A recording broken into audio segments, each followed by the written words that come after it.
The PepTalk Podcast. We're going to switch things up a little bit this time. PepTalk Podcast is going to do a Q&A with Break It Down Podcast. That's your podcast. Correct. And your name is Matt Hansen, right? Yes. Okay, cool. Well, let's get it started. Let's do this. All right. So, tell me about your early life. Have you been in Wilmer all your life? Did you jump around? Early life, like childhood life? Whichever one you decide. Okay.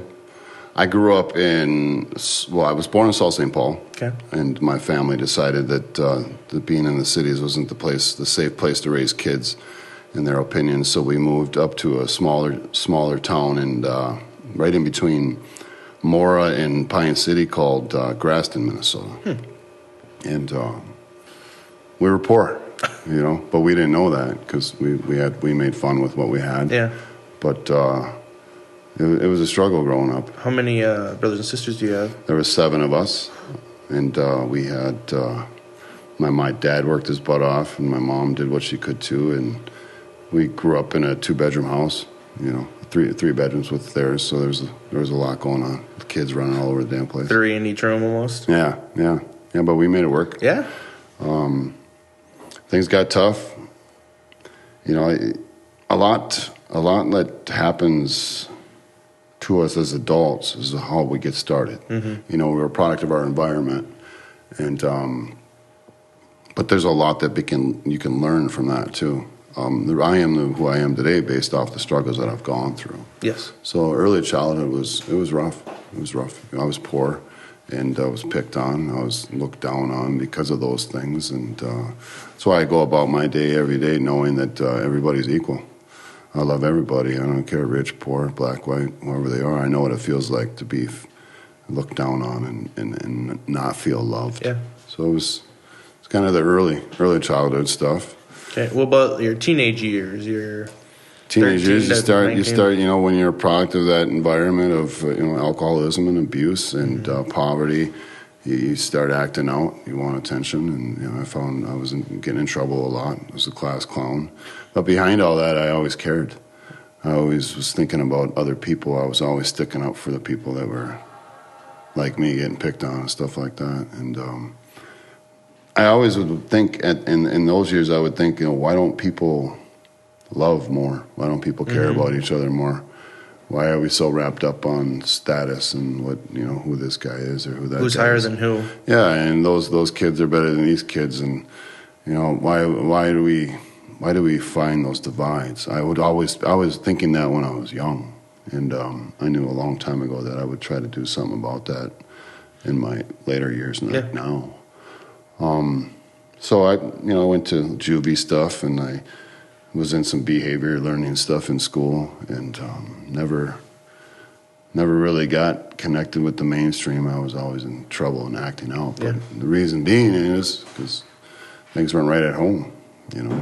Parents don't realize how important it is to be a parent and to love your kids and to try to provide and give them the best that you possibly can do. That's what I've done for my kids. Nice. And you've got 3? 4. 4. Yep, 4 girls 3 girls and a little boy. Quentin's 10, and it's him and I against the world. And then Maddie's 18, and Sophie and Ellie are 14. Sophie's about to be 15. So all in the teenage years. Yeah, I'm having a blast. Were you able to go to college at all with your struggles in the earlier days? Well, I managed to graduate. Nice. Little story. I remember, they used to do things based off, like, you could do 2-quarter classes when I was in high school, and I was trying to prove a point that I could make the honor roll, so I did that, and my 3rd quarter ended up failing my 4th quarter, but I got to graduate anyway. Perfect. It worked out. So somehow I graduated, and wasn't sure of myself. I still didn't have friends. I still didn't know what I wanted to do, and I started latching on with the wrong crowd, and they were doing bad things, and I was still young-minded and didn't know.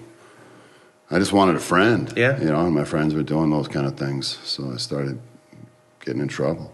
And it wasn't shortly after high school. Graduated in June '97, and found my way incarcerated in February of 1998. So about 7 months out of high school, Yeah. I was already going upstate. But little did I know that would be the best thing that ever happened to me. Why is that? Because of everything I learned. When I was in there, prison's got its own subculture to where it's like, it's a whole nother world. So it's like a world that we're living in out here. Mm-hmm. There's a world in there. And I had a life-changing moment happened when a teacher believed in me more than I believed in myself. And that was how I became a barber. So Bill Dittman was my barber instructor, and he pulled me to the side in 99 and said, you could be a barber. You got the personality of a barber. You care about people. And like, he saw all these qualities in me, but I was like, I'm not a barber. I'm a construction guy. I mean, I work with my hands. I know how to build. I don't know how to cut hair. And I didn't apply myself, and I almost quit. And then I went to the hole.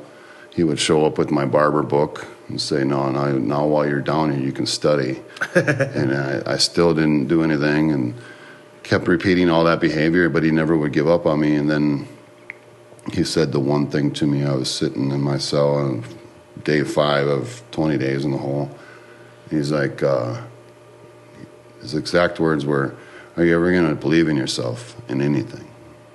Like I can do anything. I always thought I did. Yeah.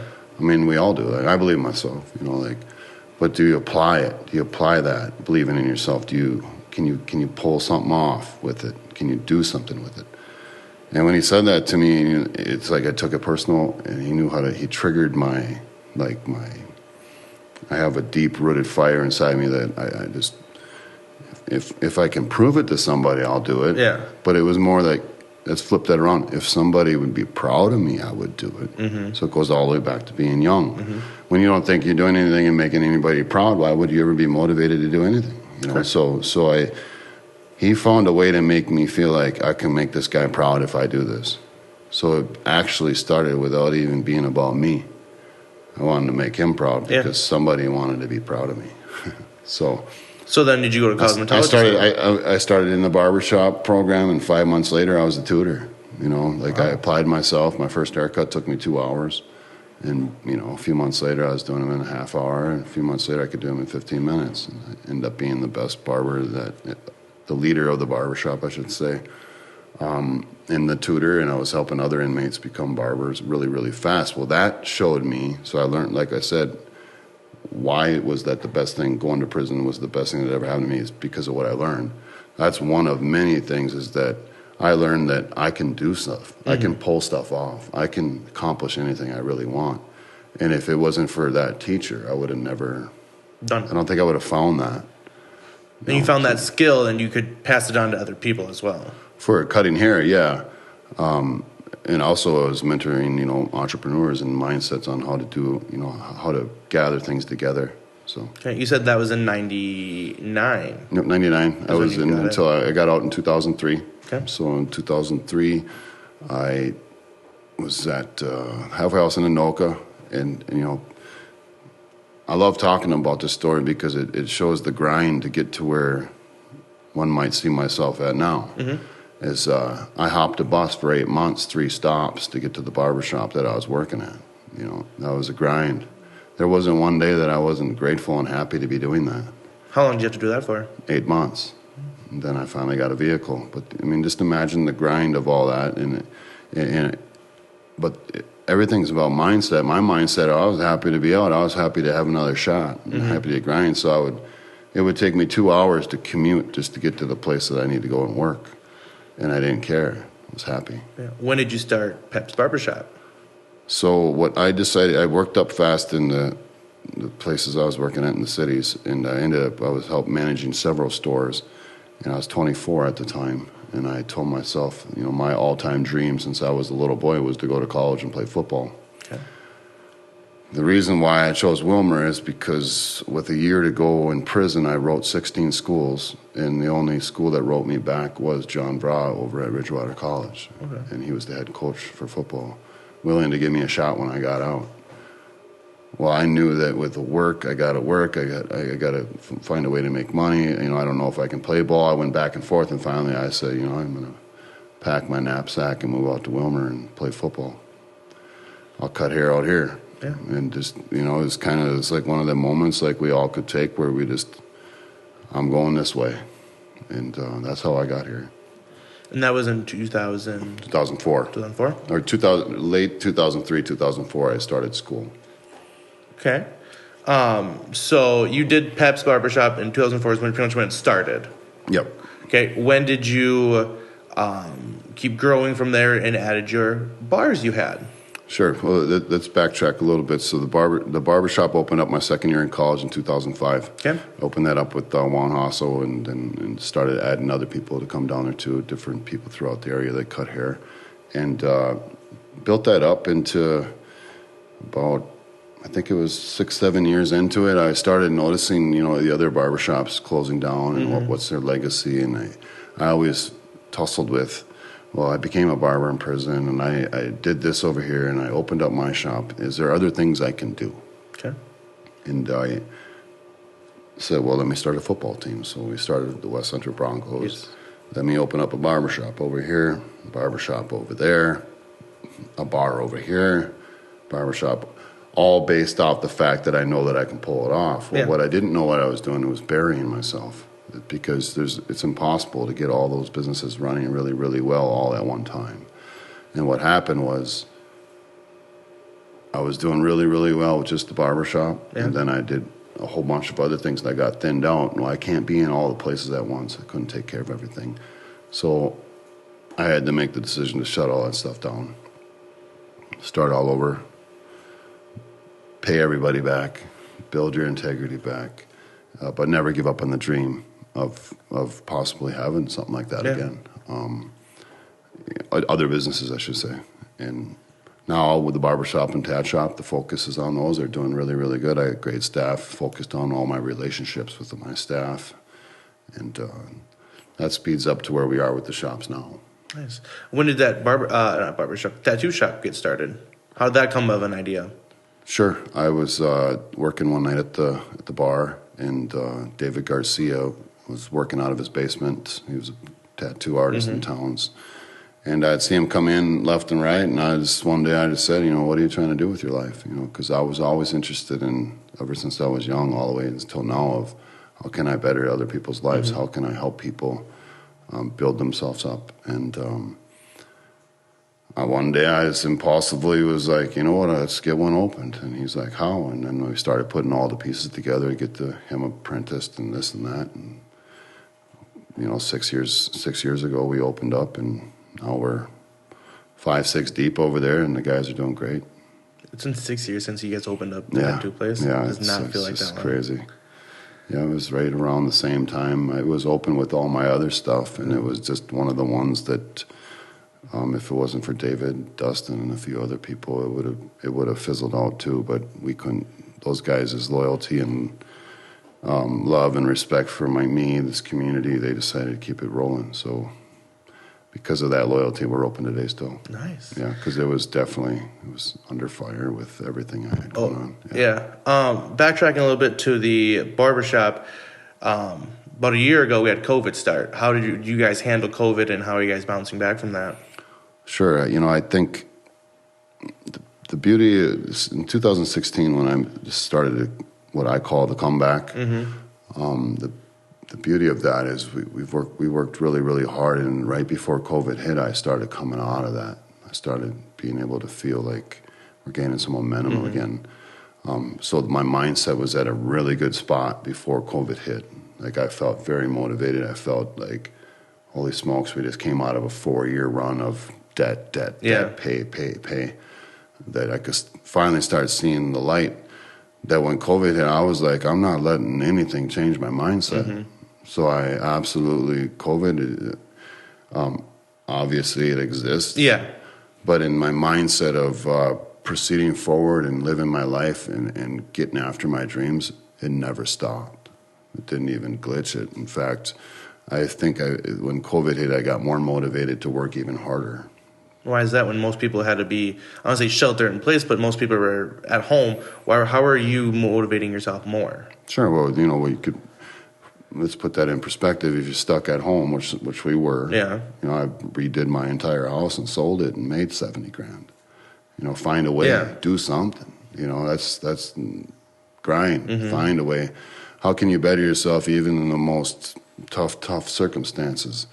But then after that, things started to open up a little bit more, and our customer base, our long-standing customers, loyal customers, that they were there for us. I mean, we had some guys doubling us up, paying us double, so we didn't feel it. Really? My guys didn't feel it. I mean, my staff felt it more than I would have, but even with that said, we made sure that they were taken care of too, because without them, we're not open. Without customers, we're nothing. So it's never going to be about me. So I've been in Wilmer since 2014, and I've seen your name pop up quite a bit for the mayor position. Tell me about what makes you interested in running for mayor. Before I ran for council first, and then I started to get interested dabbling with politics a little bit more on the basis as it was almost like a lot of people were pushing me to do it. A lot of customers throughout the years, I cut their hair, and they felt like they looked at me as a leader, as somebody that would speak up for them. So that's how I started dabbling with it, with the council thing, and I came up short there. And then for the mayor thing was a little different, because I was in a jam. I was in my own jam. So why would one run for mayor when he's failing everywhere? For a few reasons. Had a guy that I respect in this town that works for the city. She's long-standing, been there 30 years, a long time. And we've had a lot of deep talks, and one of the ones he brought it up. It was last day to sign up, and he's like, "Well, today's the last day. Our current mayor is going to be running against a guy that's in a halfway house." Well, I mean, our thought process is, what is our city coming to? Yeah. How come nobody wants to step up? How come nobody else wants to throw their hat in the ring? How come there's not people being involved more? And when I said all that stuff to him, right, it motivated me to say, well, if I'm going to put those expectations on everybody else in this community to step up and do more and get more involved, I'm going to hold myself accountable and do it too. And I went right down to the city office and I signed up. And the next day I was like, here we go. Here we go. Let's see what happens. Let's go with this. Fast forward, it's the best decision, one of the best decisions I ever made, because I really felt like I was able to speak up for the people, and I was able to change some narrative and shift some thinkers, and to get other perspective and people to think outside the box a little bit. I felt like if I could be held accountable, everybody can be held accountable, and we learn from our mistakes, just as I have.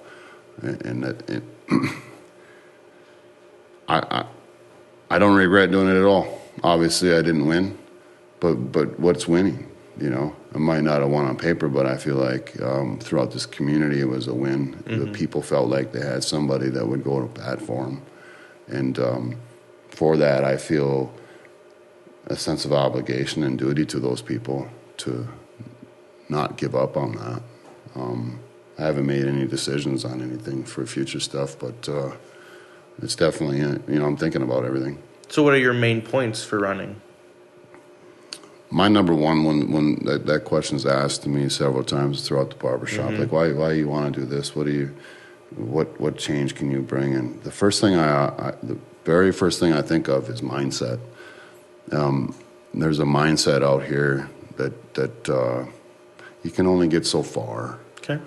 And I've heard it. I feel that throughout the people, whether it's people, and when I say the people, I'm talking about the people. Matt, I'm in a trailer park with people. I'm in mansions with people. I mean the people. I mean everybody. The consensus is there's just, we're behind out here. This town's behind, and I think that I could motivate the mindset by being the leader, and then that trickles down to probably the second thing I'd say is then this town needs a teammate. This town needs a captain, but not a dictator, not someone that's going to micromanage them. This town needs, when there's a problem, sit down and talk to a guy, have a podcast, have a talk about it. This town needs somebody that can understand all perspective and even agree to disagree with people without later being mad at them when we got to make a big decision. Like that this town deserves a leader like that. And I think through business, I've done that with the barbershop. I've done that with the tat shop. I have relationships with my staff that's my circle. Those are my people. And I think that I would do the same thing for the city, and it would trickle on down to the secretary at the bottom of the barrel where everybody, because mindset could change, where it's happy here. Instead, we got dozens of people quitting. There's a lot happening right now that the public might not see. With several resignations and people shifting that don't want to work in those areas no more because the mindset is down. It's not positive. Right now with COVID, people are getting paid for unemployment, which stops them from applying for jobs. That's what we see at my job is we're not seeing much applicant flow due to the fact that people get paid for unemployment. Sure.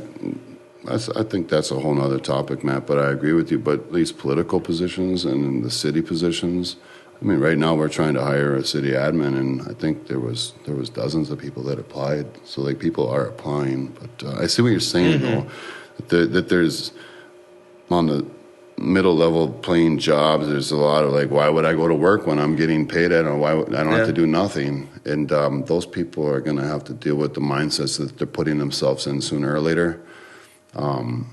I think when you sit back and just relax and don't keep pushing forward, even when the good is happening, eventually the bad will happen. And when bad happens to you when you're relaxing, it's really bad. But when bad happens when you're still going good, when things are going really, really good and you're still going really, really hard and bad happens, it's like it didn't even happen. So those people have to deal with that. I say everybody should be getting after it, regardless of the situation out in the world. Yeah. Just be safe. Right. So you said you started a football team, the Broncos. How'd that go? Do you have a new team in mind? What's going on? I was just talking about this yesterday, actually. I miss the Broncos. We had a nice 5-6 year run.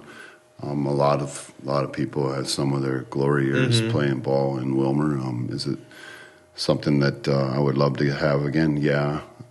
Will it happen again? I don't know, because you're only one man. Even though I loved what that team did, I loved watching people have their dreams come true. We played for a national or state championship against Fargo. It was highlight of some people's football stuff. I know it was for me. We came up short, but it was awesome. I would love to relive some of the moments or see new people get to live those moments and possibly coach someday. I would think it's something that, similar to what some of the other sporting stuff does around here. It could be something good for this community.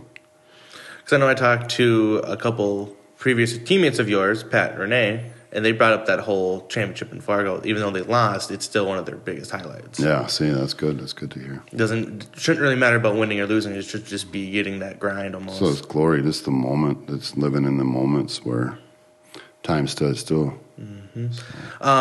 Well, since we're kind of recording it for the Pep Talk, how's all the new podcast going? I'm loving it, man. We started this based off for a few different reasons.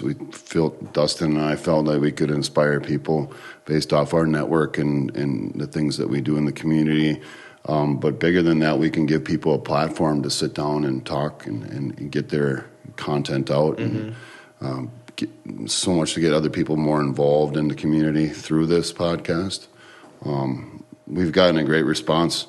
Okay. I thought this was something that would turn into, maybe a couple thousand people would get involved. I didn't think it would get to 30, 40, 50,000 views. I think we've had one of them close in at 100 views, which is cool. I think that was the one with the Warhawks. We talked about the importance of not just playing sports, but raising these young men into good men, teaching them things outside of just hockey. So those, that's the angle we're taking, is we just want to inspire people, inspire this community, and show people that all dreams are possible. Okay. So it's going good. what knowledge would you pass on to the younger generation if you could? You know, Juan's son, Nito, wanted to do a podcast with me based off, you know, I'm 42, he's 21. Yeah. You know, there's a gap, 21-year gap there, and see where that podcast could go. And one of the thoughts that I thought when that happened, when he brought that up to me, was kids are different, man. Like no, than when I was a kid. Things have changed. So like I think that those kids are sick of hearing that. Like things are so different. It's like they're all labeled. The younger generation is labeled and somehow looked at it like this is your fault. You guys, you're all only on this. You only do this. You don't even go outside. And, you know, they're tired of hearing that stuff. I think I always try to focus on what good are the younger generation doing? You know, like what positive things, and then build on those. What would I tell them? Get a trade, man. Get a trade. I've been saying that since I obtained my barber license. I was like, so you mean like this license is something I can have the rest of my life, that no matter what bad could possibly happen to me in my life, I'm a barber and I can cut hair and make money and provide for my family? Like that's really what this is. And when I realized that, I was like, if you don't go get something like that, you're not putting yourself in a good spot. You're not putting yourself in a good business position. Meaning, going and working for somebody else and not having some kind of skill is not a good play. Because what if that business doesn't work? And I've been there where I've had to let people go because I got to close.